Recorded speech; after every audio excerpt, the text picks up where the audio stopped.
Samajwadi party के मुखिया अखिलेश यादव ने एक बार फिर बीजेपी सरकार पर जमकर हमला बोला है। अखिलेश यादव ने कहा कि भाजपा धर्म की राजनीति कर रही है। वहीं सीओ अनुज चौधरी के बयान पर भी निशाना साधा। सुनिए बयान। हो रही है, ये सरकार आ जाएगी तो और आने वाले समय में अन्याय होगा। संभल कोई कल्पना नहीं कर सकता है जी। संभल इस समय बहुत चर्चा में है। सीओ द्वारा कुछ विवादित बयान भी दिया गया है, कैसे देख रहे हैं? देखिए, आप संभल का तो पूछ रहे हैं, एक छोटे अधिकारी का आप पूछ रहे हैं, लेकिन बगल के जिले बरेली में एक डीएसपी अधिकारी पुलिस का, उसका घर जला दिया, उसकी सरकारी गाड़ी जला दी, पूरा घर जल गया, लेकिन पूरा उत्तर प्रदेश शांत है। पता नहीं हमारे चैनल के कैमरे कहां चले गए। मुझे उम्मीद है कि वो कैमरे वहां भी पहुंचेंगे जहां डीएसपी के घर को आग लगा दी, गाड़ी में आग लगा दी, सोचिए आप। और जो होली मनाने का कार्यक्रम बड़े शांति के साथ, बड़े हर्षोल्लास के साथ, भाईचारे के साथ, एक दूसरे से प्रेम और सम्मान के साथ मनाते थे, इस बार भारतीय जनता पार्टी ने जहर घोलने की कोशिश की।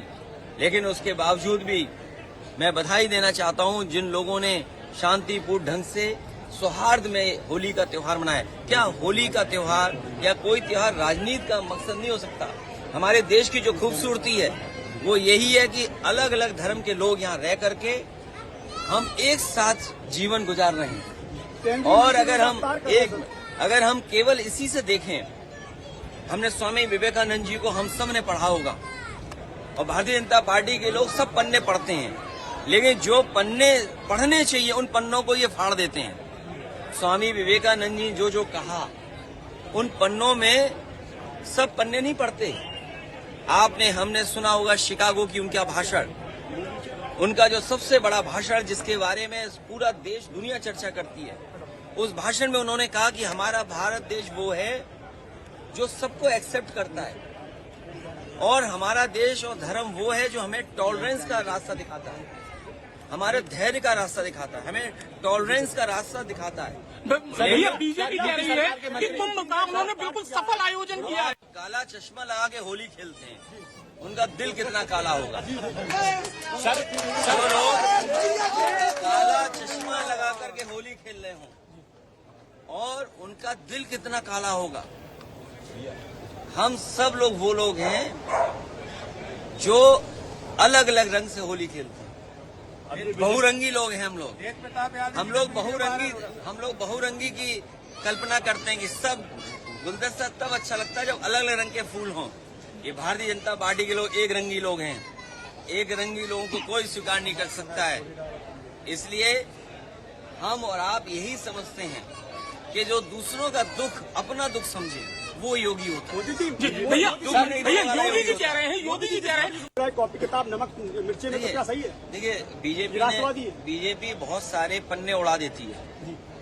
छत्रपति शिवाजी महाराज का तिलक कैसे हुआ, कोई बीजेपी वाला हमें बता दे।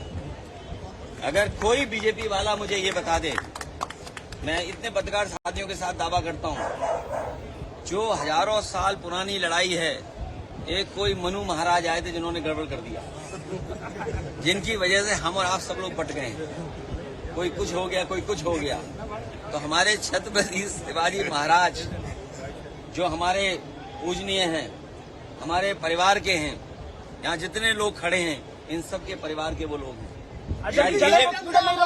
शायद बीजेपी के परिवार के नहीं हो सकते छत्रपति शिवाजी महाराज। ये बात मैं बड़ी जिम्मेदारी के साथ कह रहा हूँ। हो सकता है बीजेपी के लोगों को ये बुरा लगे। अगर ये बुरा लगे बीजेपी के लोगों को, तो ये बीजेपी वाले बताएं कि छत्रपति शिवाजी महाराज का तिलक कैसे हुआ था। अगर इतिहास के पन्ने पलटेंगे, इतिहास के पन्ने पलटोगे तो इतिहास के वो पन्ने भी पलटिए। तो जो लड़ाई है, अभी भी गरीब किसान गांव में रहने वाले लोगों को न्याय नहीं मिल पा रहा है, अभी भी उनके साथ अन्याय हो रहा है। और ये जो चीजें उठाई जाती हैं, जो संभल वाली और औरंगजेब वाली, ये इसलिए उठाई जाती हैं क्योंकि अपनी नाकामी पे पर्दा डालना चाहते हैं। अब आप सोचिए, मोबाइल के कस्टमर कितने अपने देश में? करोड़ों। मोबाइल के कस्टमर कितने हैं? देश की जो बड़ी बड़ी कंपनियां हैं, बताओ किसके सामने झुक रही जाके, आप बताइए। किस कंपनी के साथ, अमेरिका की किस कंपनी के साथ झुक रही है, बताइए आप। सब भूल जाते हो आप। खुद ही अखबार में लिखते हो, खुद ही न्यूज बनाते हो और खुद ही भूल जाते हो। ये कौन सा चूर्ण बीजेपी देती जिसकी वजह से आप सब भूल जाते हो।